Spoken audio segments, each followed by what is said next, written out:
आज महाराष्ट्र से लौटा हूँ। मैं 2 दिन सीआईडी की कस्टडी में था। किसानों को लेकर मैंने अमिताभ बच्चन, हेमा मालिनी, सनी देओल और तमाम सेलिब्रिटियों के घर के बाहर प्रोटेस्ट किया, जिस कारण मैं कस्टडी में था। अगर देश के प्रधानमंत्री जी की माता जी नोटबंदी की कतार में लगती हैं तो वो देशभक्त कहलाती हैं, और देश के किसान की माँ किसान आंदोलन में आती है तो वो आतंकवादी कहलाती है। क्यों इस देश के किसान के लिए उन कोबरा वायर्स का प्रयोग किया गया? वो कोबरा वायर्स, वो कटीले तार जो आप अपने खेत के अंदर आवारा पशुओं को रोकने के लिए नहीं लगा सकते, वो देश के किसान को रोकने के लिए लगाए गए। क्या देश के किसान की हालत देश की सरकार की नज़र में आवारा पशुओं से भी बदतर है? वो हराम का खाने वाला 24 घंटे टेलीविजन पर मोदी मोदी मोदी मोदी कर हराम का खाने वाला आज ओएमजीसी में डायरेक्टर बन गया, संबित पात्रा। समझ रहे हैं? इस देश की मीडिया जितना बरेली के बाजार का झुमका नहीं गिरा मोदी सरकार में, उतना स्तर देश की मीडिया का गिर चुका है। तो मीडिया तो बिक चुकी है।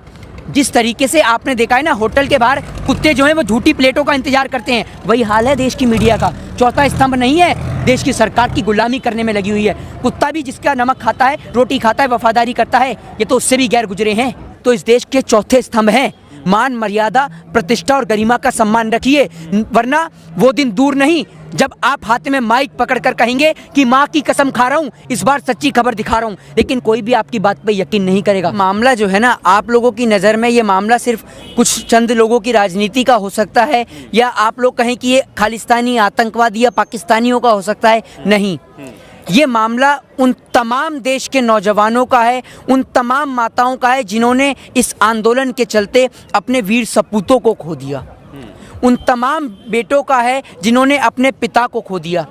एक बार अपने दिल पे हाथ रख के सोचिए कि ये आंदोलन की समाप्ति के बाद जिन माँओं ने अपने बच्चों को खो दिया या जिन पिता ने अपने बेटों को खो दिया, उनका घर और परिवार कैसे चलेगा? देश के प्रधानमंत्री जी जब विदेश के अंदर एक हवाई दुर्घटना होती है, वहाँ के लोग मरते हैं तो उन्हें संवेदना पहुँचा देते हैं, लेकिन जब हमारे देश के 60 से ज़्यादा किसान शहीद हो जाते हैं, उनको लेकर देश के प्रधानमंत्री जी चुप और मौन रहते हैं। क्यों नहीं बोलते आप देश के प्रधानमंत्री जी देश के किसान के लिए? ये वो देश का किसान है जो बंजर भूमि से अनाज पैदा कर कश्मीर से कन्याकुमारी तक सभी लोगों का पेट भरने का कार्य करता है। अरे इस देश के किसी भी व्यक्ति की क्या औकात है, चाहे वो मैं ही क्यों ना हूँ या आप क्यों ना हो, आपकी और हमारी औकात क्या है इस देश के किसान के आगे? हम क्या दे सकते हैं इस देश के किसान को? लेकिन इस देश का किसान हमें बहुत कुछ देता है, सबसे मेन हमारा पेट भरता है। और आज आपके लिए और मेरे लिए, दोनों के लिए शर्म की बात है कि हमारे देश का किसान हमारी आंखों के सामने सड़कों पर ठंड में, ठिठुरती ठंड के अंदर बैठा हुआ है, और आप और हम उसके लिए कुछ नहीं कर पा रहे। और हमारे देश की सरकार उन्हें संबोधित कर रही है तो खालिस्तानी, आतंकवादी, पाकिस्तानी, टेररिस्ट के नाम से। अरे अगर आतंकवादी हैं तो वो इस देश के नेता हैं जो रहते इस देश में हैं, गाते इस देश का हैं, लेकिन पसंद उन्हें पाकिस्तान की बिरयानी आती है। वो हैं इस देश के सबसे बड़े आतंकवादी। एक और सरहद पर देश के जवान सीने पर गोली खाते हैं, पाकिस्तान से लोहा लेते हैं, और देश के प्रधानमंत्री जी उसी पाकिस्तान की बिरयानी खाते हैं। आज देश का किसान यहाँ पर बैठा हुआ है और देश की सरकार को उनको लेकर मन के अंदर जरा सी भी संवेदना नहीं है। देश का किसान शहीद होता जा रहा है। अरे ज़रा सोच के तो देखिए, देश का किसान कहाँ से आपको आतंकवादी दिख रहा है जनाब? आतंकवादी तो लोगों की जान लेता है, और ये तो लोगों का पेट भरने वाला व्यक्ति है। ये आपको आतंकवादी नज़र आता है क्या? और आतंकवादी अपने आप को कभी नहीं मारता, और ये देश का किसान है जिसने खुद अपने आप से सुसाइड करा है। वो इसलिए आत्महत्या करी है उसने क्योंकि उसने देखा कि जिस मिट्टी को आज़ाद कराने के लिए, जिस धरती को आज़ाद कराने के लिए हमारे पूर्वजों ने अपना लहू बहा दिया, अपने शरीर को कुर्बान कर दिया इस देश के खातिर, आज उस देश की धरती पर किस तरीके का अपराध हो रहा है। उस देश की धरती पर, जिस देश के अंदर भगवान श्री कृष्ण ने गीता के अंदर कहा है कि राजा से बढ़कर होता है देश का किसान। राजा सिर्फ अपने राज्य का पालनहार होता है, लेकिन जो किसान जो होता है वो पूरी मानव जाति का तारनहार होता है। तो भगवान श्री कृष्ण ने भगवान से भी बढ़कर बताया है देश के किसान को, और आज उस किसान के साथ इतना अन्याय, इतना जुल्म क्यों? किस लिए भाई?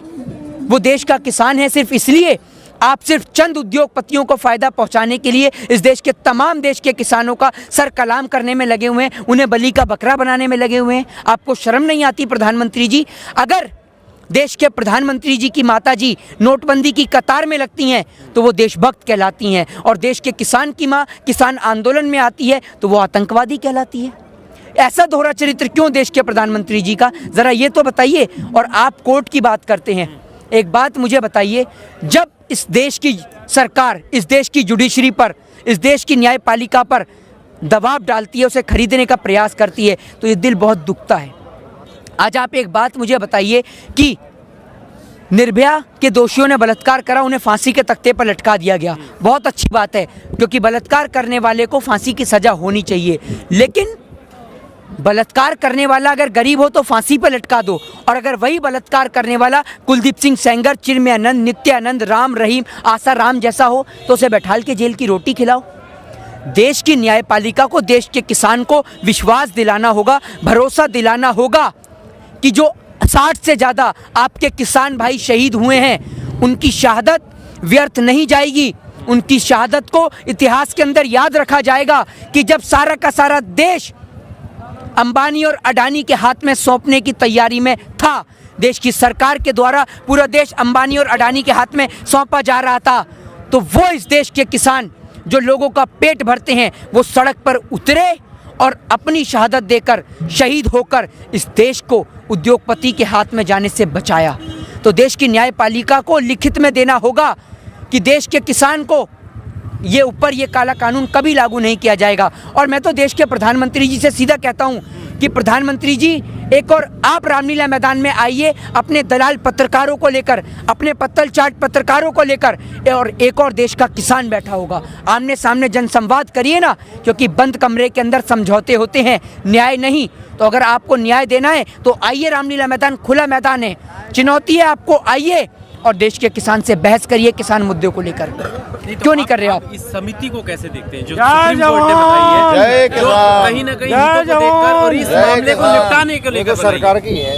देखिए, हमारे देश के अंदर सभी तमाम लोगों ने देखा है, मैं खुद कानून का छात्र हूँ, और हमारे देश का संविधान, हमारे देश का कानून आपको और मुझे आज़ादी देता है, अभिव्यक्ति की आज़ादी देता है, स्वतंत्रता की आज़ादी देता है, राइट टू स्पीच की आज़ादी देता है, राइट टू फ्रीडम की आज़ादी देता है। लेकिन आज जब लोकतांत्रिक देश में, भारत जैसे लोकतांत्रिक देश में, कोई भी व्यक्ति अगर आवाज़ उठाता है तो उसे उठाकर जेल में डाल दिया जाता है।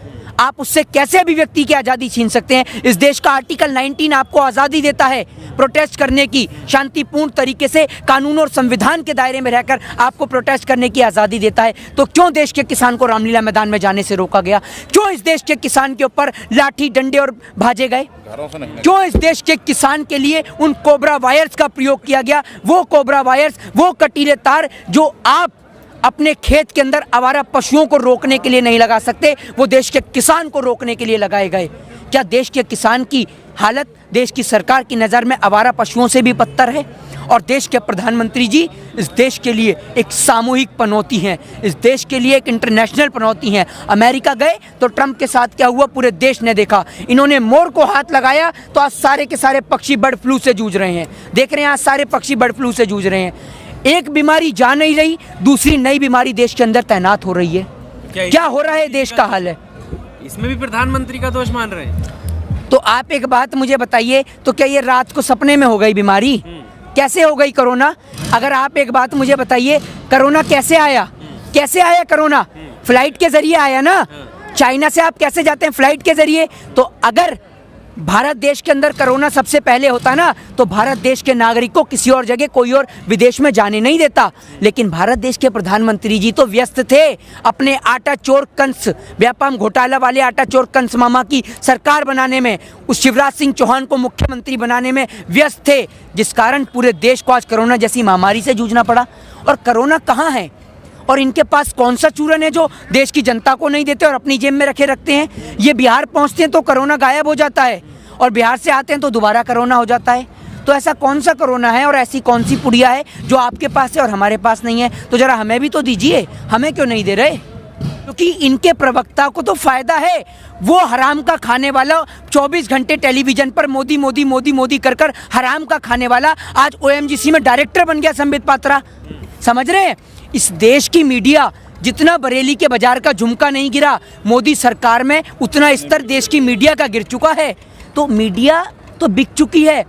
जिस तरीके से आपने देखा है ना, होटल के बाहर कुत्ते जो हैं वो झूठी प्लेटों का इंतजार करते हैं, वही हाल है देश की मीडिया का। चौथा स्तंभ नहीं है देश की सरकार की गुलामी करने में लगी हुई है।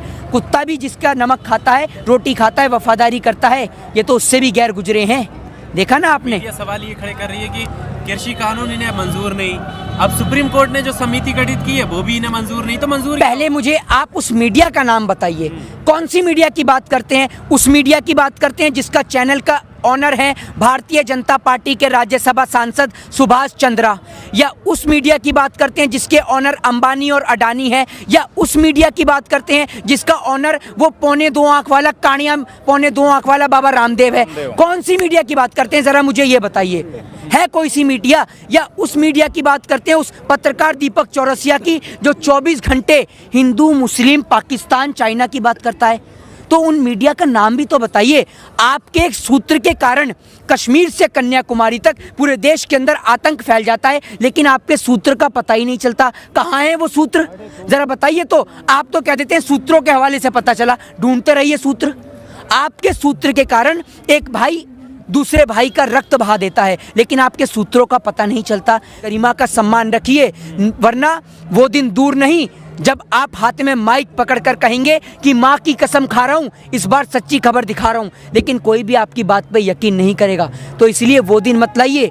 देश के अंदर पत्रकारिता करते हैं तो पत्रकारिता का सम्मान करिए, और देश के अंदर देश के किसान की बात को रखिए, क्योंकि अगर देश का किसान नहीं रहेगा तो बिना किसी बाढ़ के, बिना किसी सुनामी के और बिना किसी प्राकृतिक आपदा के इस देश के अंदर भूखमरी छा जाएगी, ये देश भूख से ग्रस्त हो जाएगा। तो देश के किसान को सम्मान कीजिए और देश के किसान को वापस जल्द से जल्द घर पे पहुंचाने की बात कीजिए। जय हिंद, जय भारत। विरोध किया, ठीक है, यहाँ पर विरोध हो रहा है, ठीक है, विरोध के साथ साथ आप उन प्रतिनिधि का विरोध करें जिन्हें आपने चुनकर भेजा, जो आपकी बात नहीं सुन रहे। उनका विरोध करने का क्या मतलब है? जो स्टार हैं, जो फिल्म सिटी में है, या जो अलग व्यापार कर रहे हैं, इन सब। देखिए, मैं अभी आज महाराष्ट्र से लौटा हूँ। मैं 2 दिन CID की कस्टडी में था। किसानों को लेकर मैंने अमिताभ बच्चन, हेमा मालिनी, सनी देओल और तमाम सेलिब्रिटियों के घर के बाहर प्रोटेस्ट किया, जिस कारण मैं कस्टडी में था। और अभी आपने कहा ना नारे, असल में ये नारे नहीं, ये हमारे दिल का जोश है। और हमारे देश के लिए, हमारे गौरव, हमारे लिए हमारे मान सम्मान की बात है इस देश का जवान और इस देश का किसान। और ये हमारे लिए सिर्फ एक नारा नहीं, हमारे लिए गौरव, हमारी मान मर्यादा, हमारी प्रतिष्ठा और हमारा अभिमान है इस देश का जवान और इस देश का किसान। और मैं बड़े ही गौरव और मान सम्मान के साथ कहता हूँ, जय जवान और जय किसान। जय जवान। हम लोग इसलिए रहे क्योंकि हम लोगों ने सनी देओल, हेमा मालिनी और तमाम लोगों का विरोध करा। अमिताभ बच्चन वो हैं जो एक नवरत्न तेल का प्रचार करते हैं, बनियान का प्रचार करते हैं तो पूरा देश बनियान खरीदता है, तेल का प्रचार करते हैं तो पूरा देश तेल खरीदता है। तो आज देश का किसान जब सड़क पे बैठा हुआ है तो उसको लेकर अपनी राय क्यों नहीं रख रहे? सनी देओल जिन्होंने अभिनेता से नेता बने और संसद भवन तक का सफ़र अगर तय कराया है तो हमारे देश के किसान भाइयों ने कराया है, इन तमाम किसान भाइयों ने कराया है। तो आज जब ये किसान भाई परेशानी से जूझ रहे हैं तो आप इनके लिए उठ के आपसे आया नहीं जाता और आप वहाँ जाके अपने आलीशान बंगलों में बैठ गए। तो आप लोगों को जागना होगा, क्योंकि अगर इस देश का लोकतंत्र आप जैसे लोगों को नेता और सांसद बनाना जानता है तो वापस आपको आपकी औकात में लाना भी जानता है। अभी एक स्टेटमेंट आया है हेमा मालिनी का, बीजेपी की सांसद हैं, आप उनकी फिल्म से उसकी बात कर ही रहे हैं कि ये नहीं बोले। उन्होंने बोला है कि दरअसल इन किसानों को पता ही नहीं है कि ये विरोध काय का कर रहे हैं। ये उनको सुनिए, उन्हें आप सांसद तो बन गई हैं, आप अभिनेता तो थी, अभिनेता का ही काम करिए। आप जरा थोड़ा सा फ्लैशबैक में जाइए और थोड़ा सा कृषि कानून को रीड करिए। 1950 से 1960 ईस्वी के अंदर यही सेम कानून अमेरिका और यूरोप के कई देशों में लागू किया गया और तकरीबन 70 साल से ज़्यादा हो गए हैं। वहाँ के किसान की हालत बद से बदतर है, वहाँ के किसान पूर्ण रूप से सब्सिडी पर निर्भर हैं। तो जब अमेरिका और यूरोप जैसी डेवलप कंट्रियों का ये हाल है तो सोचिए भारत देश जो अभी विकास के दायरे में है और मोदी जी के राज में तो और GDP गिर चुकी है, उसका क्या हाल होगा।